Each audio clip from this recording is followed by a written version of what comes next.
Welcome to this week's episode of the FullScope Cybercast, Safeguarding the Digital Frontier. I'm your host, Matt Van Pelt, and with me today are FullScope IT CTO Dan Welk. Dan, how are you today? Pretty good. How are you doing? I'm doing wonderful. And also with me here today, Brian Amadeo from Business Development. Brian, how are you today? Doing great, Matt. Happy to be here. How you doing?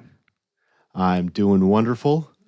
All right, we'll start with the buzzword of the week. It's cloud infrastructure. Breaking down the buzzword. Cloud infrastructure refers to the blend of hardware and software components like servers, storage, a network, and virtualization software that support the delivery of cloud services. Dan, let me ask this question. Let me ask these two questions. What is the cloud, and most importantly, where is it? Well, I think for most people, the idea of the cloud really comes down more to applications and services. So you pull out your cell phone and you go into Gmail or Drive or any one of these applications that helps you run your business, Outlook. And it's the services that these applications connect to. But from a where is it standpoint and a what is it physically, it's large data centers scattered all over the planet, connected through the internet, with a large number of servers, which are just beefy PCs like you would have on your desk. From a business perspective, if you need a server and you want to put it in the cloud, you can specify which one of these data centers you're paying for. They have a large amount of server capacity available, and you just pay for what you need. You can add it and subtract it, and it's much more flexible than infrastructure that you would have in your office, where adding a server can massively increase your costs, and you have to take care of your air conditioning and your security and your power. When you buy cloud infrastructure, all these things sort of come bundled in. I think one of the problems with cloud infrastructure is that just like when you get the cloud services apps, you get Gmail and you just assume it's all going to work, and it's either working or it's not, and Google fixes the problems, or you get Outlook and Microsoft fixes the problems. But when it comes to cloud infrastructure, where you want your own servers running in the cloud, so that you can expand them and get more storage, and you don't have to worry about all those things that I just talked about, like power. I think there's a lot of assumptions that it comes with a lot of other things that may not really be there, including security and backups and ransomware protection. And a lot of these services have to be added on very carefully to ensure that your cloud infrastructure will keep running as long as you need it to. So is that a compatibility thing? Like if someone was to choose the wrong one, would it affect the service running? It's not really a compatibility thing. It's just really, understanding what additional risks are not covered. It's like getting insurance for your car. If you get the base insurance, you crash the car into somebody and they may pay for the car that you crashed into, but your car may not get fixed. Right. Right. And or you have limits, right? Or a certain coverage isn't included. Okay, that makes sense. Right. So, when we build cloud infrastructure for customers, we look at we work with them to understand what the risks are and what makes sense for their business. And a lot of this comes down to, how much downtime there might be if a server is attacked, or how much data might be lost, and really ransomware protection is one of the big issues that businesses need to be protected for these days, where all the data needs to be backed up and stored somewhere in a way that it can't be encrypted or destroyed for a long enough period of time that you can recover the entire business infrastructure if it is attacked with ransomware. So the backups, as an example, are those going to be maintained at a different physical location?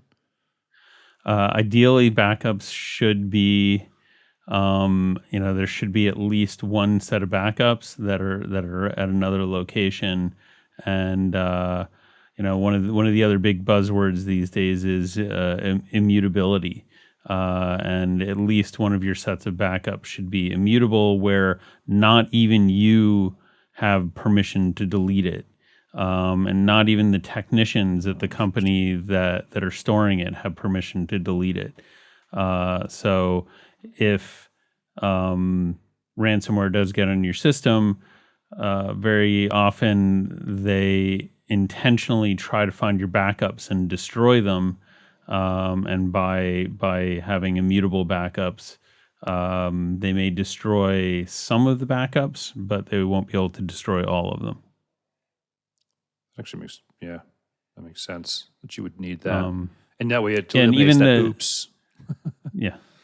And even the Internal. servers themselves may exist in multiple data centers for additional redundancy. If downtime is very important, you may be able to shift the workloads from the East Coast to the West Coast in the event of a large storm. These things can be built into cloud infrastructure, whereas if you have some servers in your office and a big storm comes through, you just better hope your office is in good shape at the end of the storm. That makes sense. And I guess that one, like when you said it that way, that one downside, maybe not a storm in this scenario, but if connectivity was an issue and you had a physical server, you'd still have access to that internally, right, on that network in that office, just not externally. But the cloud, the idea is everybody everywhere.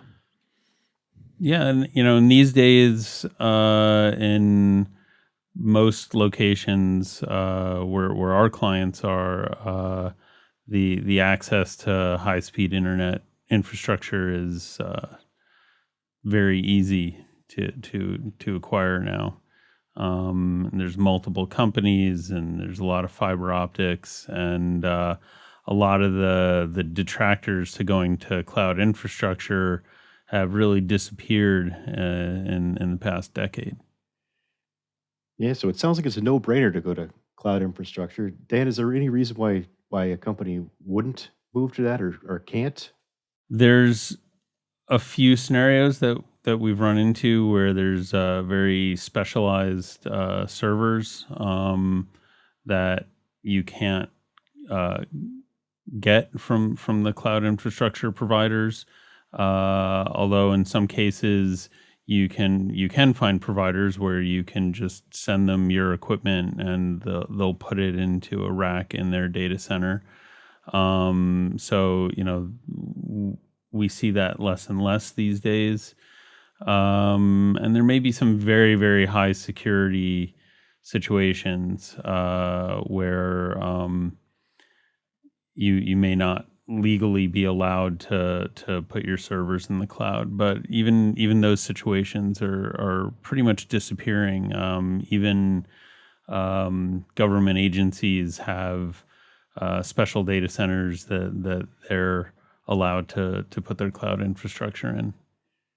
And those data centers have a higher, much higher set of rules to how the security is built, not only to access the infrastructure, but the physical locations are much more secure. I'm even seeing some of the security things coming up for regular businesses from like insurance when we're helping with policy review and what the benchmarks are for that particular insurance carrier. And that's just for your everyday run of the mill, organization. I could imagine if it was a government entity in some way, Yeah. or a contractor working with the government. There had been cybersecurity policies that were not compatible with cloud infrastructure several years ago, but that has also disappeared. There's really nothing you can't do with cloud infrastructure these days for typical business use. So, Brian, I guess a question for you is our business development guru. How many companies are you seeing out there that still have the old on-premises type of infrastructure that you talk to? So it's actually the majority. We're still seeing most organizations, but I'd say it's legacy. Like the most common thing I see that when we come across at this point that we're surprised is the email, like the 365 Exchange servers. And it's like, oh, you're still on that. Okay. We can, like, that was like the first big cloud thing I think that I recognized industry wise was, hey, let's get onto a cloud for email and productivity. Like from that suite standpoint, right? That was the big change. But and there's so many advantages, of course, to that being cloud based. But as far as on-prem servers, I still see. I'd probably, if I had to put a number to it, 8 out of 10 organizations. Like it's that high that I see. And then I think if they get to a point where once they're at least working with us, if they get to a point where it's time to renew, update a license, end a life on the hardware, that's when we have that conversation with them. All right, hey, does this still make sense? Maybe it does. They might have needs that say, hey, yeah, look, this on-prem thing still makes sense for us, and it's time to replace it. But I'd say that's the point, right, Dan, where we have that conversation that does this make the most sense for your business? And of those 8 out of 10, almost all of them are using private cloud infrastructure where they're using these same types of technology that you find in cloud infrastructure, but they're building it in-house, whether it's a vSphere or Hyper-V server. And all of those technologies currently are highly capable of going into a hybrid system where if you have one server that needs a lot more memory or CPU and you don't have that available, you can pretty easily forklift that server into cloud infrastructure data center like Azure, AWS, or one of the smaller ones. We do maintain our own cloud infrastructure data center for very specific types of workloads, and we use that in conjunction with on-prem servers and the big public cloud providers like Azure, AWS, and Google. And as you know, Matt, like some of our solution is we've had the BDR conversation, the backup disaster recovery conversation on one of our other episodes, but it all ties into this as far as that goes too. So if they've got that physical infrastructure, then there's these, now they have other needs to make sure business continuity is maintained in the event or an event that they don't want to happen. Where the cloud, Dan, I would imagine that redundancy or whatever, that's why you would choose, say, one provider over another, that maybe they have, depending on that organization's needs, they have a better infrastructure for one size of company or type of company versus another? Yeah, it can get kind of complicated, especially when you talk about Microsoft Azure, because not only do they have just the ability to have servers and email and storage, but they have an ever-growing number of applications that are available. For example, you don't need your own SQL server anymore. You can put your database in an Azure SQL instance, which is significantly less expensive than running an entire SQL server. And that'll bring us seamlessly into our tech tip of the week, which is optimize your cloud infrastructure for business success. Well, if it isn't a tech tip. Cloud infrastructure is a complex yet vital part of modern business operations. To make the most out of cloud computing, consider these actionable steps. Identify your needs, invest in security, embrace scalability, understand the components, evaluate benefits and challenges, stay informed, and leverage expert help. If you're interested in learning more about the different components of cloud infrastructure and how it works, check out our blog post called What is Cloud Infrastructure? We will have links in this week's episode description. It'll also be posted on our website, FullScopeIT.com. This is the story of the week. Listen up! All right. This week's story of the week is brought to us by IT Brew. Attackers target sports teams. The Red Sox are taking steps to protect information. One thing that really stood out to me was where they said the amount of apps the Red Sox used was in the thousands. That just boggles my mind. Even for a big sports team, I don't understand why you would need that many. But I also don't know what goes into. I couldn't wrap my head around sports that team. part either. I was like, okay, someone needs to go in there and they probably have. I'm assuming, but that does seem excessive. Well, what I thought was interesting about it was, there are like parallels to like the target attack that happened years ago, where they went after an HVAC system to then cross into the point of sale system and install credit card skimmers.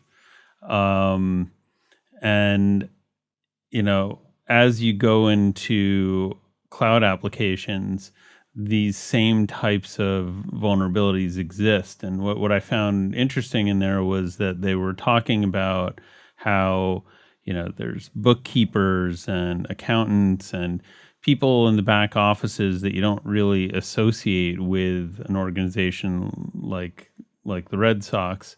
And how the security of every single one of these people is critical to securing the entire organization. And, it's not just the C-suite executives that need to be protected. Even like the maintenance workers who are probably just using the computer systems to order parts and enter their time. And I shouldn't even say that, because I'm sure they're doing way more than that with the cloud infrastructure. But they're not doing like the high end core business functions. Their accounts and their applications need to be secured just as well.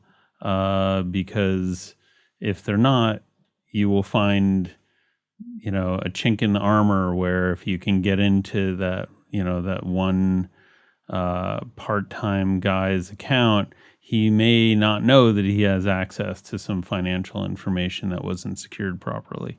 I think a good example of that was the Target breach, right? Remember that one? It was a refrigerator or something on the heating and cooling, right? It was, so you're right. You never know where they'll find that vulnerability and tie it into the rest of the organization.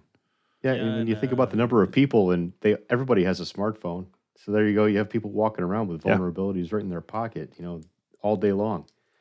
And that's a huge number of people.